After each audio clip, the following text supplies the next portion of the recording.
Quantos de verdade querem vencer na vida? Em todas as áreas. Aqui, levante a mão. De verdade, quantos querem vencer na vida? Você quer ser um vencedor. Você quer vencer na carreira. Você quer vencer no vestibular. Você quer vencer na faculdade. Você quer vencer nos relacionamentos. A gente quer vencer na vida.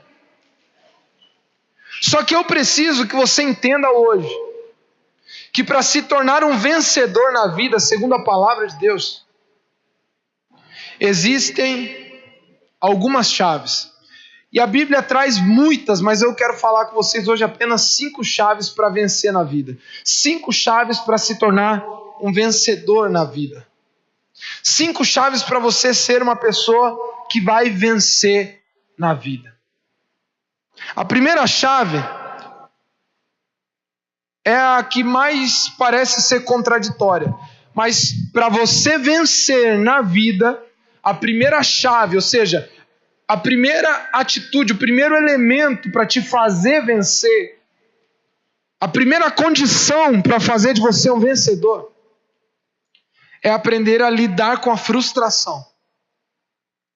Somente vencedores aprendem a lidar com a frustração. Por que eu estou dizendo isso? Porque jamais você vai ver em qualquer área, seja nos esportes, seja no trabalho, seja nos estudos, seja na carreira, se você vê alguém que é vencedor, acredite ou não, essa pessoa deve ter acumulado no seu histórico um monte de frustrações. Todo vencedor acumula um monte de frustrações. Todo vencedor acumula um histórico de derrota. Toda pessoa que vence na vida, quando você vai olhar para o passado dela, ela perdeu um monte. Ela se frustrou um monte. Ela chorou um monte por momentos em que ela não pôde desfrutar da alegria. Todo vencedor perdeu. Todo vencedor só chegou na vitória porque ele já perdeu um monte.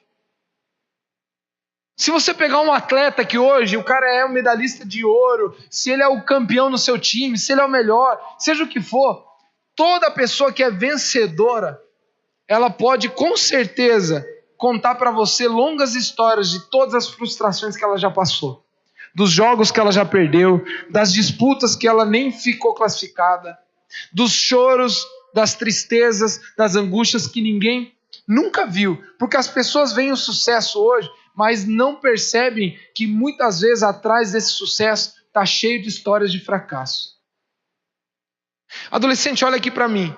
Se você quer ser um vencedor na vida, a primeira grande chave, grande lição, é aprender a lidar com o gosto amargo da frustração. Algumas semanas atrás eu estava em casa almoçando com a minha família. E para quem não sabe, eu toco bateria. Faz tempo que eu não toco aqui na igreja, tem um monte de baterista. Mas por um tempo da minha vida, na minha juventude, na minha adolescência e minha juventude, eu estava me dedicando muito ao instrumento. Eu estudava arduamente. E eu de certa forma, muito novo, muito novinho, eu consegui chegar a um nível na bateria, no instrumento, muito bom. Mesmo sendo muito novinho. Eu consegui tocar muito bem, eu consegui tocar com gente adulta de alto gabarito, músicos profissionais, participar de festivais, de apresentações. Eu lembro de um primeiro grande evento que eu participei, que foi um festival de música aqui em Cascavel, de jazz, que eu tinha 12 anos de idade. Quem tem 12 anos de idade aqui? Alguém tem 12? Eu tinha a idade de vocês. Eu com 12 anos de idade, eu fui para um festival, com 12 anos de idade, eu estava num momento fantástico da minha vida. Eu amava a bateria, eu vivia tocando bateria. Eu só estudava, de manhã, e à tarde e à noite eu vivia em cima de uma bateria, tocando, estudando, treinando. E eu, de certa forma, acabei, por ser muito novinho, baixinho, pequenininho, acabei tendo mais destaque ainda, porque é curioso você ver alguém tão novinho tocando entre os adultos. Eu lembro que o cara que foi eleito o melhor baterista do Brasil naquele ano, Maurício Leite, veio para um festival e tinha em torno de 50 pessoas no workshop. E eu era o mais novinho, era tudo gente adulta, tudo baterista aqui da cidade, músicos. E ele deu uma oportunidade de 1 minuto para cada um que estava na sala. Ele colocou o metrônomo tocando, que é um equipamento que fica fazendo o tempo. E ele colocou o metrônomo tocando e cada um tinha a oportunidade de 1 minuto passar pela bateria e se apresentar. Porque ele ia fazer uma seleção dos 3 melhores para participar do festival e tocar com a banda que vinha de São Paulo e passar o festival inteiro. E todo mundo começou a passar e eu estava mais ou menos na metade. E naquele momento, foi um dos momentos mais legais da minha vida.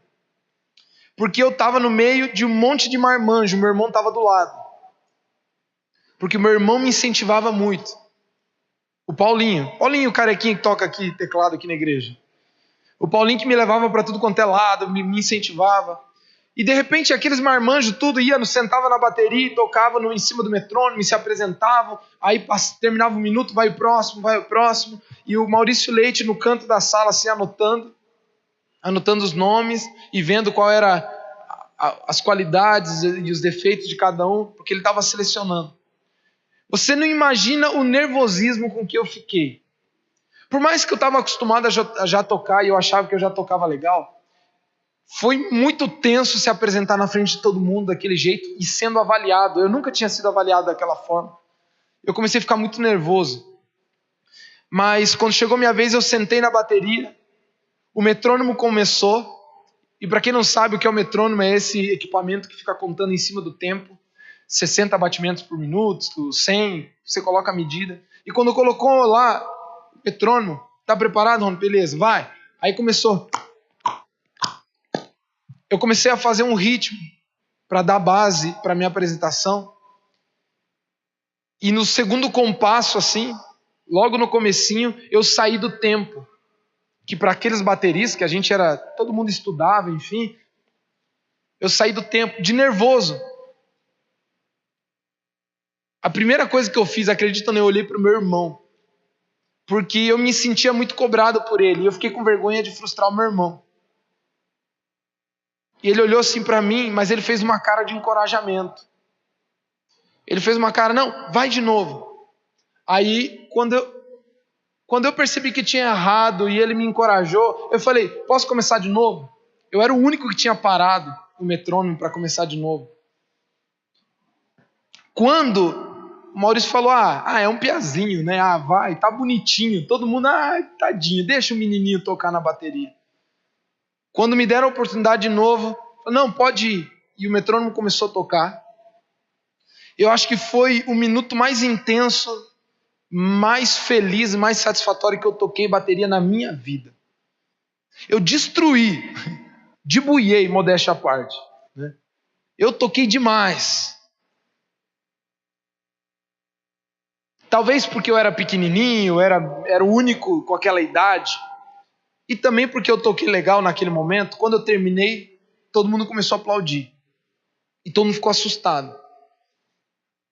No final do workshop, ele anunciou os 3 que iriam participar do final, que foram selecionados. E ele falou o meu nome e eu fui selecionado.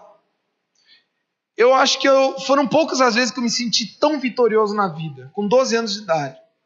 O meu final de semana foi incrível, porque a gente passou a semana inteira ensaiando com aquela banda de São Paulo, só músicos profissionais, eu tinha 12 anos de idade. Ensaiando com os músicos e no final a gente se apresentou para o festival, para a cidade inteira. Aquilo foi demais. Eu tenho essas fotos guardadas e eu acho aquilo fantástico. E talvez alguém poderia olhar, caramba, que moleque vencedor. Mas eu preciso voltar um pouco na história.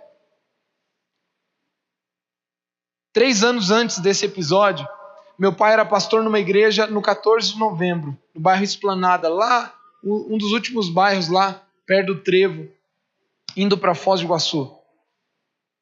Lá para aquela região, né? Meu pai era pastor lá, eu tinha 8 anos e meio por aí, a gente tinha acabado de chegar da Argentina para o Brasil, eu ia fazer 9 anos. E eu estava aprendendo a tocar. Toda hora que eu ia na igreja, eu ficava no final do culto, em cima da bateria, tentando aprender a tocar sozinho. Meu irmão descobriu que eu estava gostando e ele tentava pegar na minha mão e me ensinar a tocar. Pegava na minha mão e tentava me ensinar a tocar. E eu tentava aprender. E eu fui aprendendo um ritmo ou outro. Eu estava num culto, estava tendo um culto com uma programação especial e havia um grupo cantando de louvor. E o baterista da igreja era bem fraco, era bem ruim. E era um outro menino, também um adolescente. Era um baterista bem fraco. E toda a banda era boa e começaram a tocar. E o cantor estava bem no meio da música. E o baterista não sabia fazer o ritmo. E ele estava começando a atrapalhar a banda. Sabe quando o baterista está fora? E você vê que a música está errada. E todo mundo fica assim. Só que o baterista não sabia fazer o ritmo. Aquilo começou a incomodar. Mas estava no meio do momento, no meio do louvor. E meu irmão, que... quando ninguém via, sabia que eu sabia fazer o ritmo, sabia que eu estava aprendendo, sabia que eu era capaz de fazer, ele me chamou assim, que eu estava sentado colado na bateria, eu estava assim, né? Ele falou, e ele era o líder de louvor, ele olhou para o baterista, olhou para mim e falou, troca. No meio da música. Ele falou, troca vocês. E o menino tocando, e de repente ele fez assim, né? Ficou com vergonha, mostrou as baquetas, e eu na hora peguei. Quando eu peguei as baquetas na mão, o meu pai, que era o pastor da igreja que estava conduzindo o momento, olhou aquela troca no meio, e meu pai não sabia que eu já estava aprendendo a tocar bateria. No meio da igreja, no meio do culto, no meio do louvor, ele falou, não, volta, não troca o baterista não. Eu estava sentado na bateria, ia ser um momento muito especial para mim. Meu pai falou para eu voltar, que não era para tocar porque eu não sabia. Imagina para um menino de 9 anos de idade ouvir isso na frente de toda uma igreja, assim, ó, e todo mundo olhando. Assim. Quando eu ouvi aquilo, eu comecei a chorar no meio de todo mundo. 9 anos, gente, é uma criança. Eu saí no meio da igreja, a minha casa era perto da casa pastoral, da igreja. Eu fui para minha casa, entrei, fui para o meu quarto, eu fiquei a noite inteira chorando, mas repetindo para mim, eu vou aprender a tocar bateria. Eu vou aprender a tocar bateria. O que eu quero que você entenda, que naquele episódio com 12 anos de idade, onde eu me senti um pouco vencedor, aquilo não aconteceu do nada, não brotou, não surgiu. Antes eu tive que passar por uma grande, o quê? Frustração. Talvez uma das maiores da minha vida, né? Pela proporção, pela idade que eu tinha, pela importância do momento. Eu chorei demais, eu me frustrei demais, eu fiquei muito mal. Mas se não fosse aquela frustração, eu não teria me dedicado tanto para aprender e para ser. Eu queria ser o melhor, eu queria tocar muito bem, porque eu não queria mais passar por aquilo. Pode falar que foi orgulho, não sei, mas se não fosse a frustração de ter perdido, não teria experimentado a vitória lá na frente. Quem está entendendo o que eu quero dizer aqui? Levanta a mão aqui. Você vai precisar se frustrar para poder vencer. Não existem vencedores que não passam por frustrações.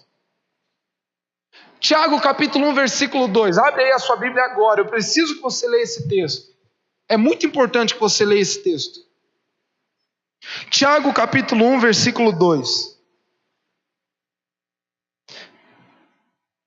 Para vencer, você vai precisar passar por frustrações.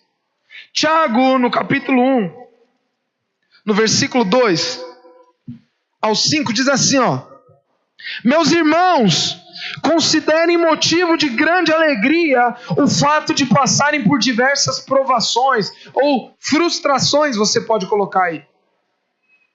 Considerem de motivo de grande alegria. Olha o que Tiago está falando, olha molecada, olha só. Gente, fica feliz por se frustrar. Fica feliz por passar por frustrações. Fica feliz por passar por derrota. Sabe por quê?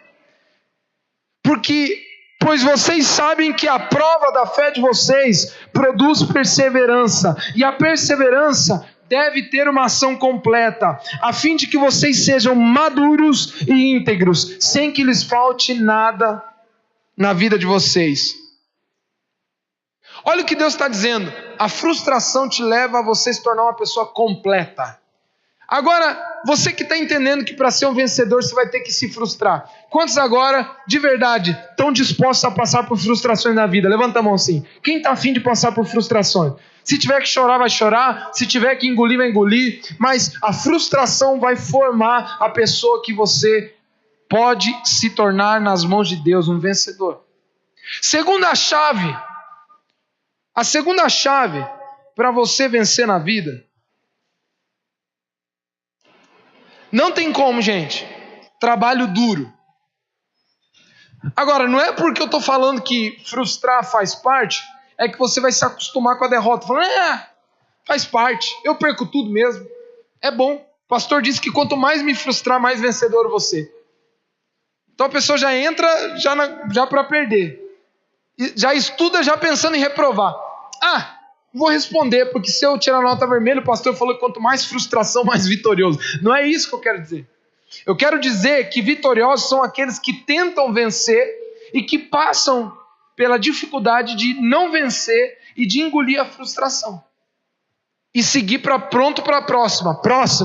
Próxima. Então, a segunda chave para você ser um vencedor na vida é você aprender o segredo do trabalho duro.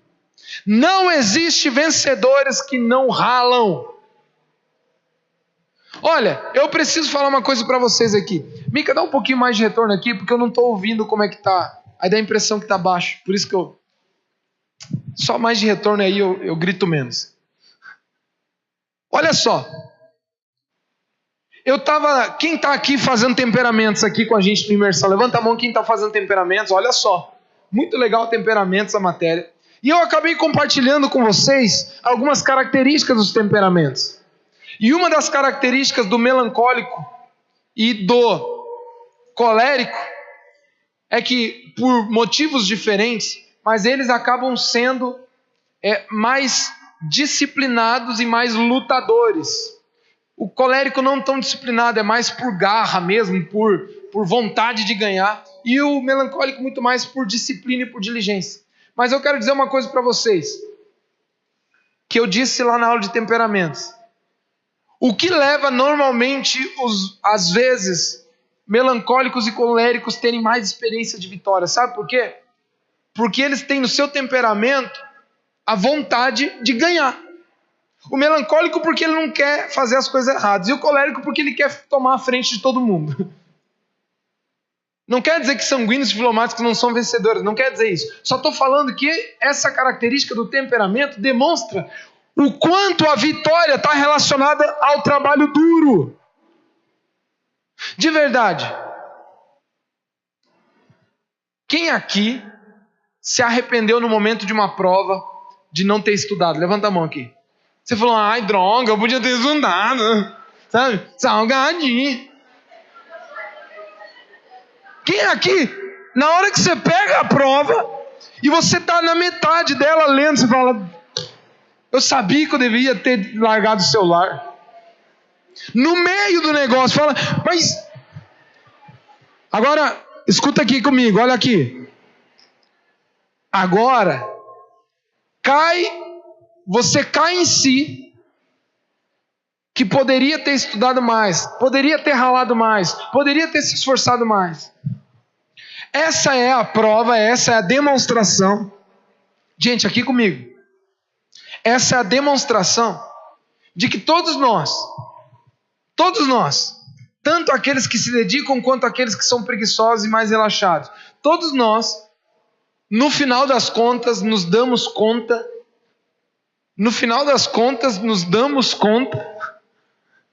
de que a gente reconhece de verdade que para vencer você tem que ralar. Não existe vencedor sem lutar.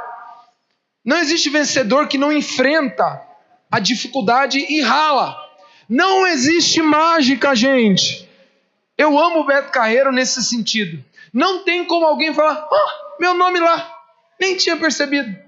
Não tem como. Não tem como. Você precisa estar focado o tempo todo, comprometido, lutando. Não é que eu ganhei? Eu nem tinha visto. Eu nem lembrava que eu tinha falado uns versículos lá. Tem como ganhar assim, gente, Beto Carreiro? Tem não. Então, não tem não. A pessoa ela tem que parar todos os dias da semana, em algum momento falar, eu vou memorizar esses versículos. Ela tem que pegar e parar e fazer a meditação. Ela tem que decidir, não, pô, meus primos chegaram. Não, mas eu vou pro Teams ou eu fico com meus primos? Ou não, vou pros Teams porque eu quero ganhar a pontuação do Beto Carreiro, depois eu vou brincar com os meus primos. Não tem que ser assim, gente. Fala assim comigo, de verdade. Levanta a mão, quem sabe que tem que ser assim? Você tem que estar o tempo todo pensando nisso. E eu sei que é duro, eu sei que é difícil, mas quem vacila, percebe que só o trabalho duro te leva à vitória. Por que eu estou falando isso para vocês? Não é para ficar pisando em quem falhou, não é isso não. Sabe por que eu estou falando isso com você? Porque se você achou o Beto Carreiro duro, te apresento a vida. Se você acha o Beto Carreiro duro, nada se compara com a vida. A vida pisa em você. Olha aqui para mim todo mundo, bem no meu olho aqui, ó. Olha aqui para mim. Olha aqui para mim. Escuta o que eu vou dizer. Eu quero que você olhe para mim, para você gravar isso em todos os seus sentidos. Visão, audição. Se eu pudesse tocar em você agora e balançar o seu corpo, eu ia fazer agora. Olha aqui para mim. A vida vai chutar o teu traseiro. A vida vai te arrebentar. Adultos, olha, todos os adultos fiquem de pé aqui. Digam comigo com uma cara bem feliz assim. A vida chuta o meu traseiro, vai. Vamos lá, adultos. A vida chuta o meu traseiro, hein? A vida dá um baile na gente, cara. A vida te esmurra. A vida é dura. A vida é difícil. Não vem com essa não, de que é mole. A vida é dura. Somente quem trabalha duro vence. Somente quem trabalha duro conquista. Somente quem trabalha duro vê Deus agindo na sua casa, na sua família. Somente quem trabalha duro consegue vencer na vida. Não tem como. Viu? Sem muita conversa, tá? Se estiver incomodando, só muda de lugar. Só muda.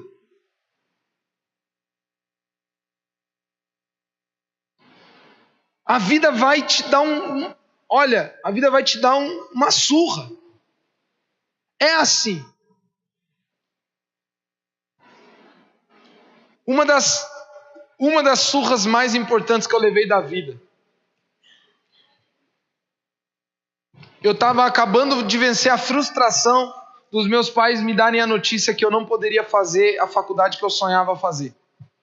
Porque a faculdade que eu sonhava fazer com 17 anos,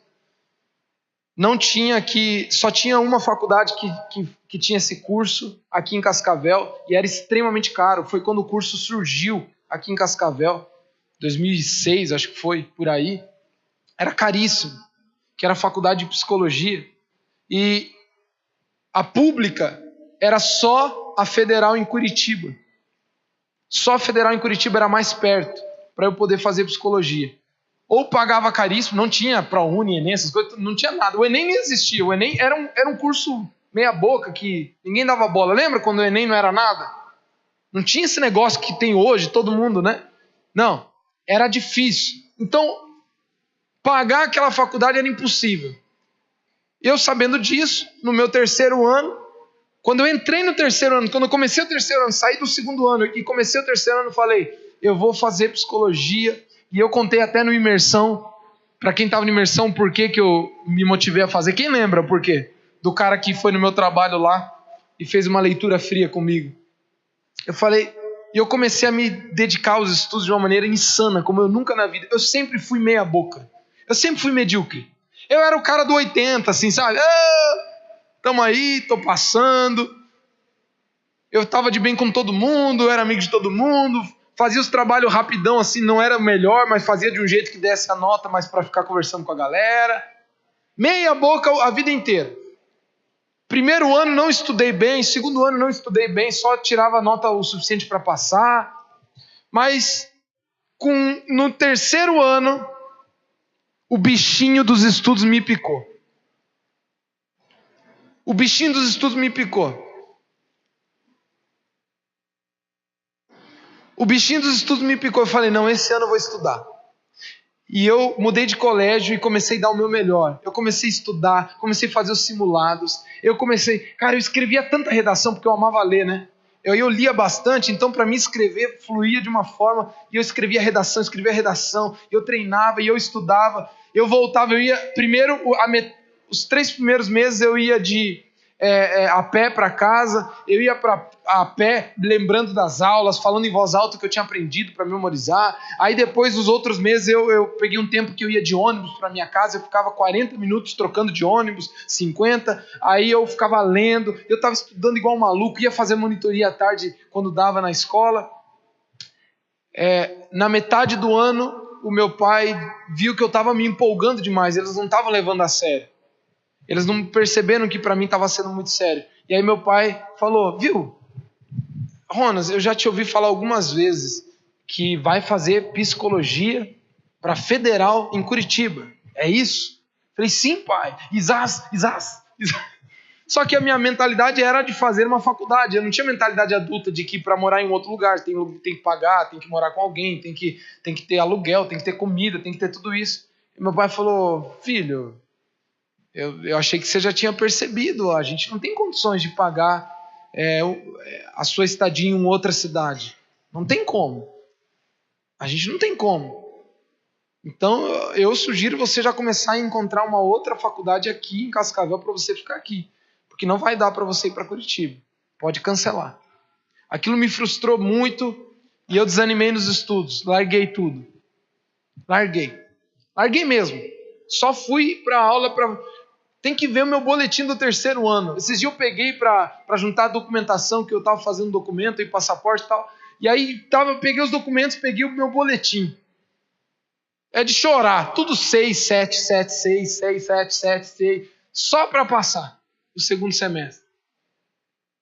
Quando chegou no final do ano, eu falei, já que eu estou aqui, eu vou fazer vestibular aqui da Unioeste, qualquer coisa. Aí eu falei, vou fazer administração, que é a única assim, mais ou menos... Porque era tudo exatas aqui, e eu sou um cara mais de humanos, né? E, vai administração, nem entendia muito como o curso funcionava, mas eu fui fazer vestibular porque eu já tinha decidido qual era a outra faculdade que eu ia fazer. Faço a primeira fase e eu vou muito bem. Foi surpreendente, eu vou muito bem. Falei, ué? Eita! Sabe quando dá um susto? Falei, eu fui muito bem. Quando fui conferindo, só matemática acertei uma. Eram 8 questões de matemática, acertei uma, só para não reprovar. Porque se você erra em alguma área, você já não pode. Mas fui muito bem. Eu falei, eita! Não é que eu até sei alguns treinos, fui para a segunda fase. O ano mais concorrido do curso de administração, lá deu 29 por 1 e tal. Falei, que massa! Aí chega a segunda fase. Já estava com o peitinho estufado, assim, né? Porque me empolguei, né? Sou bom. Quando chega a segunda fase, a redação foi massa. Foi muito bem. Mas, gente, é o meu fraco. Chegou física, matemática. Esses negócios aí de espirinosperma, pterodátilo. Nada a ver com matemática? Então, pra você ver, que eu não entendo nada. Angiosperma. Não, isso aí é outra coisa, né? Biologia. Então, pra você ver que eu não entendo de matemática. Quando chegou matemática física, eu zerei. Eu não acertei uma questão. Eu não sabia nada daquilo lá. Log, até hoje eu não sei o que é log. Alguém já estudou logaritmo aqui? Alguns, né? Isso aí é do demônio. Foi Satanás que implantou isso no MEC. Ele entrou no governo aqui do socialista. Não tô brincando. Isso aí é de Satanás, isso aí não é de Deus. Até hoje eu não sei.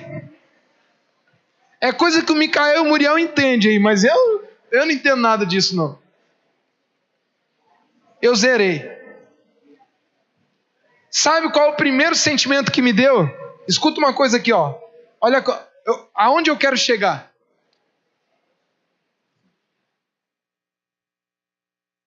Eu não zerei. Eu acertei uma de matemática lá. Mas eu fiquei em 55º. Sabe quantos foram chamados na primeira turma de administração do ano de 2017? 54 pessoas. Claro que não é de uma vez. A primeira turma, primeira chamada, deu os 40. Aí vem a segunda chamada, que são aqueles que desistem do curso. Passa um mês lá, mais ou menos. Foi lá pelos 50. Quando estava lá em abril, chamaram mais 4 e encerrou. Pergunta para mim se eu não fiquei pensando, eu poderia ter estudado mais um pouquinho. Uma questão me colocava dentro. Será que eu não tinha capacidade de uma questão a mais acertar? Quem acha que eu teria capacidade de uma questão a mais? Se eu tivesse o mínimo de dedicação. Percebe que para vencer você precisa se frustrar. E muitas vezes a frustração te ensinando que só o trabalho duro te leva à vitória, gente. A minha mediocridade não me levou à vitória. Fala a pessoa que está do seu lado. Se você for medíocre, você não vai vencer. Sabe o que é mediocridade? É meia boca. Ah, isso aqui tá bom. Isso aqui vai dar.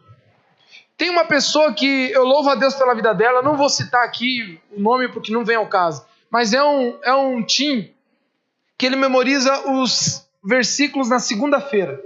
Todos. E aí eu perguntei para ele, mas por que? Se é só na sexta que vai falar. Não, porque daí eu passo a semana inteira somente revisando. Consegue entender a diferença do trabalho duro para a mediocridade? Quem aqui memoriza versículo na sexta antes, no caminho aqui, no carro, vindo para cá? Consegue entender? Quem está entendendo o que eu estou dizendo faz. Aham. É isso. A mediocridade não vai te levar à vitória. Você pode até vencer uma ou outra vez com mediocridade, mas você não vai ser um vencedor na vida. A mediocridade jamais vai te levar a vencer na vida. Quem quer saber a terceira chave aqui? Quem quer saber a terceira chave? Terceira chave para você ser vencedor. Vamos recapitular? Primeira chave para vencer na vida. Todo mundo comigo. Aprender a lidar com a frustração. Vamos lá? Aprender a lidar com a frustração. Vamos lá, todo mundo. Primeira chave.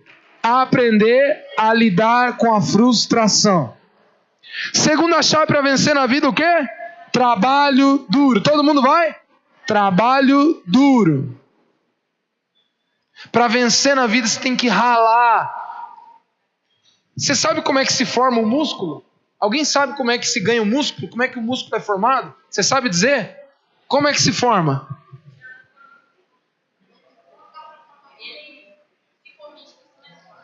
Ele falou aqui, ó, mais ou menos, se corrige para cima. Ó, deixa eu explicar. O músculo cresce. Escuta aqui. O músculo cresce quando o cara está na academia. Quando o cara está na academia, ela... Tipo os caras aí, ó. Os caras aqui, olha lá o Rafa, lá. Tá vendo? Igual o Rafa, quando o cara está na academia, quando ele está puxando ferro, sabe o que está acontecendo com o músculo dele? Ele está sofrendo algumas fissuras, ele está se machucando. Fala comigo, se machucando. O músculo está sendo machucado, ele está se rompendo, porque aquele esforço machuca o músculo. E ele se rompe. Claro que não é romper o músculo, são pequenas fissuras, ele está se machucando. Ele estava junto, ele se solta. O próprio músculo, depois de ser machucado, ele precisa se corrigir. Ele precisa se restaurar. E essa restauração faz com que o músculo cresça. Cadê a rapaziada com músculo aí? Faz aí, vai. Quero ver. Cadê o músculo aí, galera? Oxe. Tá fraco, hein? Olha só. Para que você chegue a ter músculo, não tem como ter músculo sem passar pelo processo do trabalho duro. Quem aqui consegue fazer 10 flexões? Eu quero ver. 10 flexões. Vem aqui, Mateus, vem. 10 flexões, quero ver. 10. Hã? 30? Duvido. Duvido 30. Duvido. Eu duvido que você faz 30. Vai lá, vai. 1, 2, 3. 1, 2, 3, 4, 5, 6, 7, 8, 9, 10, 11, 12, 13, 14, 15, 16, 17, 18, 19, 20, vai! 21, 22, 23, vai! 24, 25, 26, 27, 28, 29, 30, 31, 32, 32, tá bom. Sem humilhação, vai. Toca aqui. Valeu, parabéns. 33. Vamos lá, agora os adultos, vai. Ai. Agora eu quero ver. Vamos lá, 30, rapaz. Ai. Já me deu dor nas costas só de pensar de me abaixar. 30 flexões. Olha só. Sabe o que aconteceu agora? Escuta aqui. Olha aqui para mim. Nesse exato momento, o músculo do peito do Mateus, do peito, do tríceps especialmente, e aqui do antebraço que eu não sei o nome, acabou de sofrer um monte de fissuras, pequenas fissuras. Ele foi machucado. O músculo foi machucado. Ele trabalhou duro. Fala comigo, trabalho duro. O músculo trabalhou duro. Sabe qual que é a consequência? O próprio músculo se restaura. Só que agora ele se restaura mais forte. Porque o trabalho duro te leva à vitória.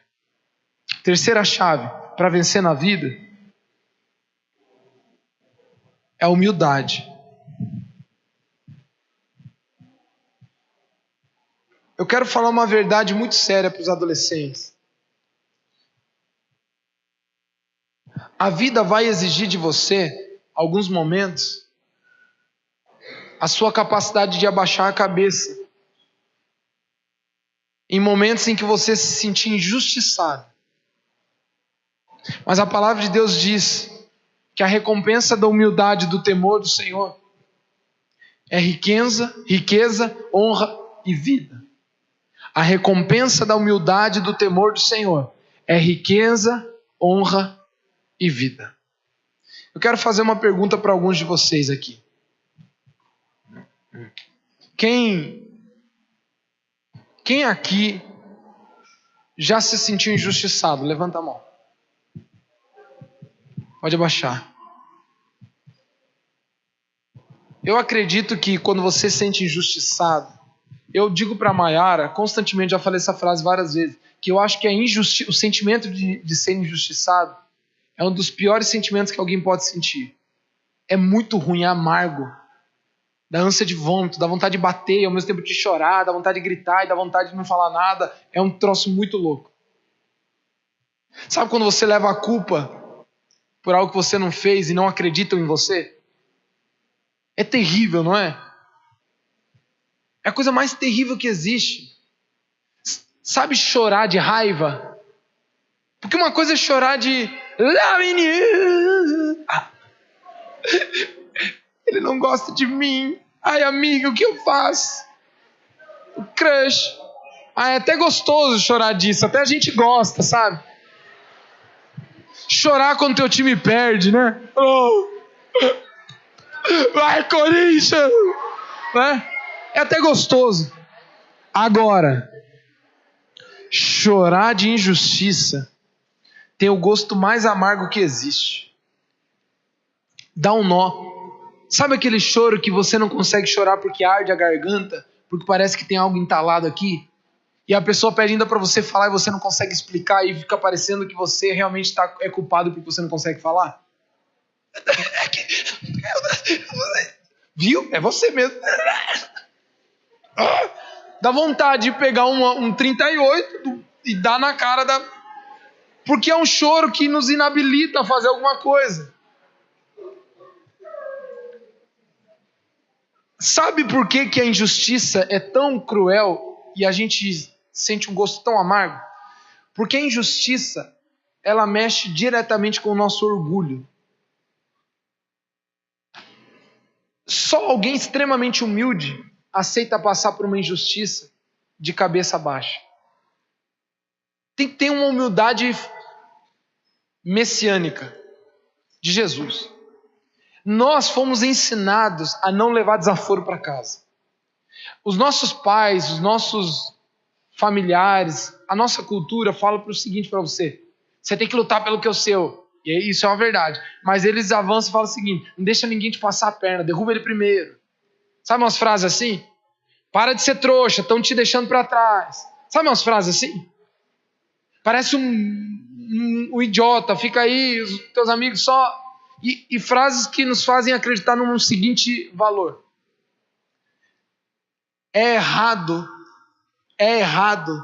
dar a vez para os outros. É errado deixar os outros em primeiro lugar. É errado os outros vencerem no meu lugar. É errado receber ordem e não falar nada. É errado discordar de algo e ficar quieto.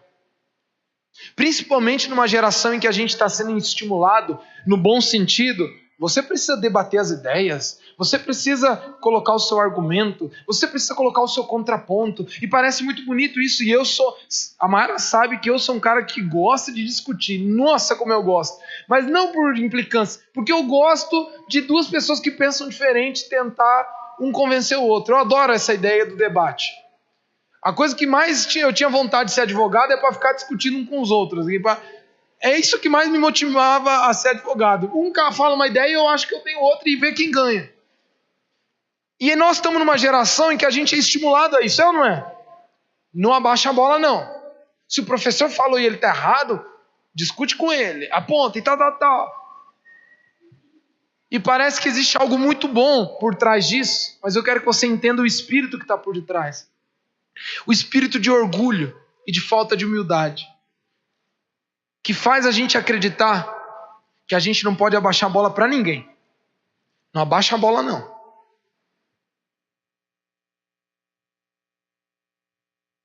Quem de todo coração tem a coragem de confessar que tem muita dificuldade de abaixar a bola para os outros? Levante a mão.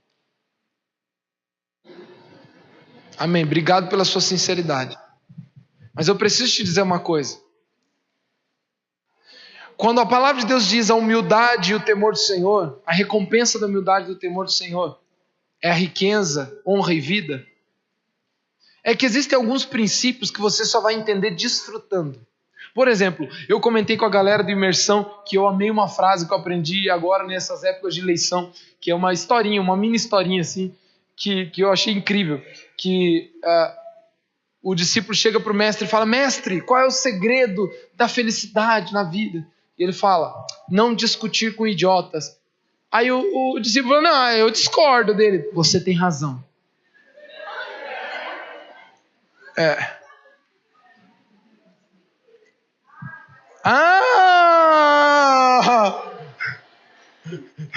Agora que você pegou, né?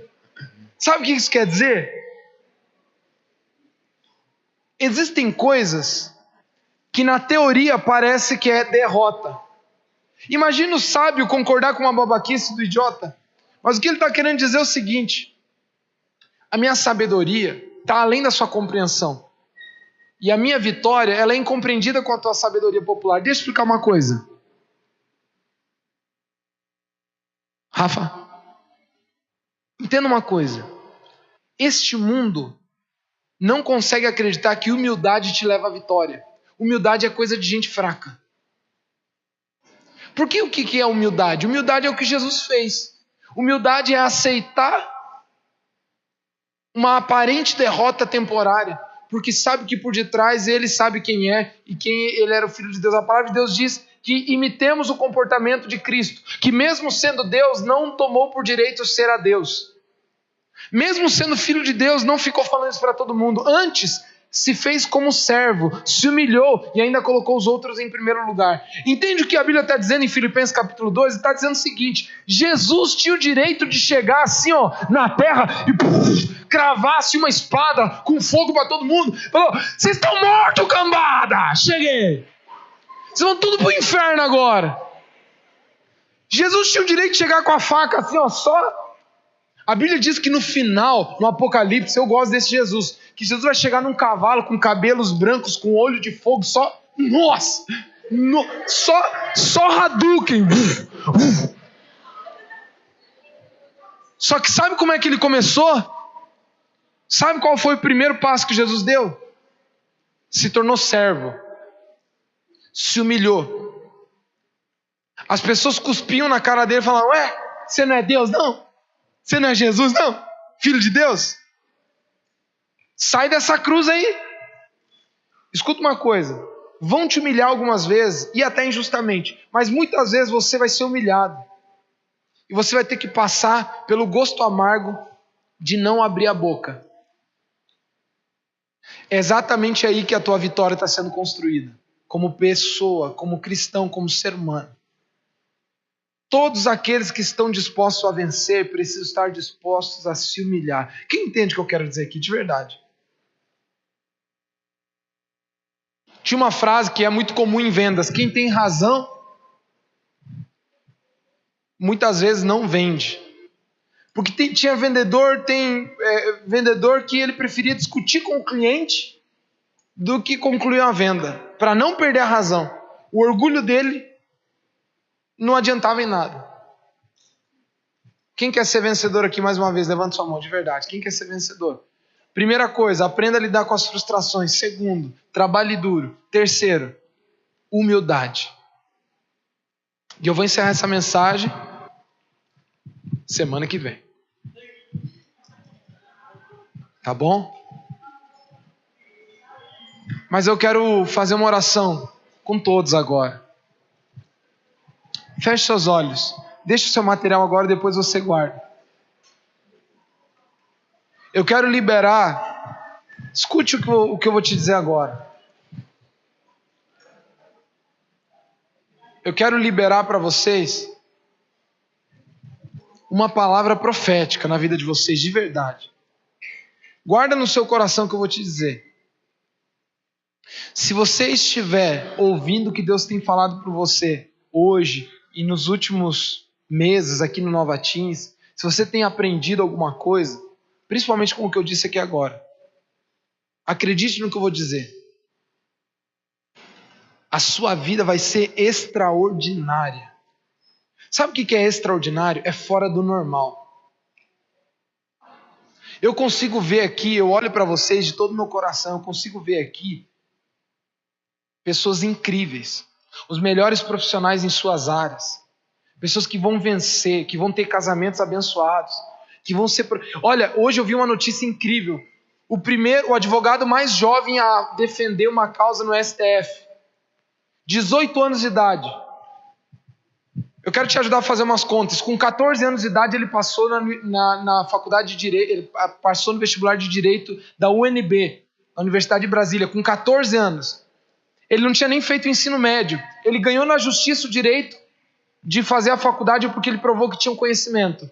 Ele teve que fazer um ensino médio inteiro em 24 horas para provar que ele era capaz de poder ingressar na faculdade com 14 anos de idade. Ele ingressou na faculdade e se formou em 4, um ano antes do que todo mundo, porque ele começou a fazer as matérias dobradas. Um ano antes, no último ano da faculdade, ele fez a prova da OAB, passou na primeira tentativa. Com 18 anos de idade, ele está hoje, essa semana, se não me engano foi hoje, lá na frente do STF, Supremo Tribunal Federal, defendendo uma ação com 18 anos de idade, no meio de pessoas que estão há 40, 50 anos na sua carreira. É extraordinário, não é? O nome dele está espalhado pelo Brasil inteiro, com 18 anos de idade, porque ele não foi normal, ele foi extraordinário. Acredite em uma coisa, eu não conheço esse menino, mas se a gente for investigar a vida dele, com certeza você vai encontrar lá muito, mas muito, fracasso. Com certeza. A gente acha que essa pessoa é vencedora, nossa, tudo que ele faz ele vai... Não. Certeza que ele se frustrou muito. Segundo, rala demais. Será que ele rala, gente? Rala ou não rala? Rala demais. E com certeza muita humildade para chegar onde chegou. Alguns de vocês aqui vão ser extraordinários se estiverem dispostos a ouvir o que Deus está falando nos corações de vocês. Talvez você se sente hoje frustrado por alguma coisa. Feche seus olhos, eu quero orar com você. Eu quero pedir a Deus que nesse momento o Espírito Santo acalme o seu coração e que você consiga confiar que Deus está no controle da sua vida, em todas as áreas da sua vida. Deus vai te fazer vencedor. Deus já está te fazendo vencedor. Se você está vencendo ou se você tem se frustrado porque tem tido derrotas, acredite, isso também faz parte da construção da sua vitória. Você vai ser um jovem de Deus, abençoado por Deus, vitorioso na saúde, nos relacionamentos, na carreira, na profissão, porque você está ralando, porque você está dando duro, porque você está passando pela vergonha, porque você está passando pela frustração, porque você está chorando, porque você está lutando, porque enquanto ninguém vê, você está estudando, enquanto às vezes seus pais não te dão o crédito que você merece, você está ralando, não importa. É exatamente por isso, pela sua humildade, pelo seu coração, é que você vai ser vencedor. E se você não tem sido dessa maneira, eu quero te encorajar aí, enquanto você está de olhos fechados, pede aí para Deus, fala, Deus, muda meu coração, faz eu ser um pouco mais dedicado, me ajuda. A palavra de Deus diz que o Espírito Santo gera em nosso coração domínio próprio. Pede para Deus, Deus, me dá mais domínio, me dá mais disciplina, me dá mais vontade de vencer. Não deixa eu ser esse mosca morta aí que toda hora eu fico fazendo corpo mole, tudo é difícil, tudo não vai, tudo é uma dificuldade. Faz eu ser mais guerreiro, faz eu ser mais vencedor. Pede para Deus aí. Fala, Deus, eu não quero ser um fracassado na vida. Eu não vou ser. Não importa a história da sua família, não importa a história dos seus amigos, do seu bairro, não importa. Importa que Deus pode construir uma história inigualável na sua vida. Porque Ele está te dando a oportunidade de você ser um vencedor. Pai, em nome de Jesus, eu te peço agora que no coração de cada adolescente aqui esteja sendo despertado um desejo de em ti se tornarem vencedores, com humildade, com amor, mas com muito trabalho duro. Que eles aprendam aqui a importância da disciplina, de lutar, de vencer, de se frustrar, de chorar, enxugar o choro e seguir em frente, porque é isso que faz de cada um deles, irá fazer de cada um deles de vencedores, Pai. Se existe alguém aqui ansioso, preocupado, angustiado por alguma frustração ou derrota que tem passado, em qualquer área da vida, às vezes na família, às vezes nos estudos, ou até mesmo aqui no Beto Carreira, não importa, Senhor, que o Senhor console os corações e mostre para cada um desses teens que eles podem sim ser vencedores, em nome de Jesus. Amém e amém. Só os vencedores, aplaude bem forte a Deus. Amém.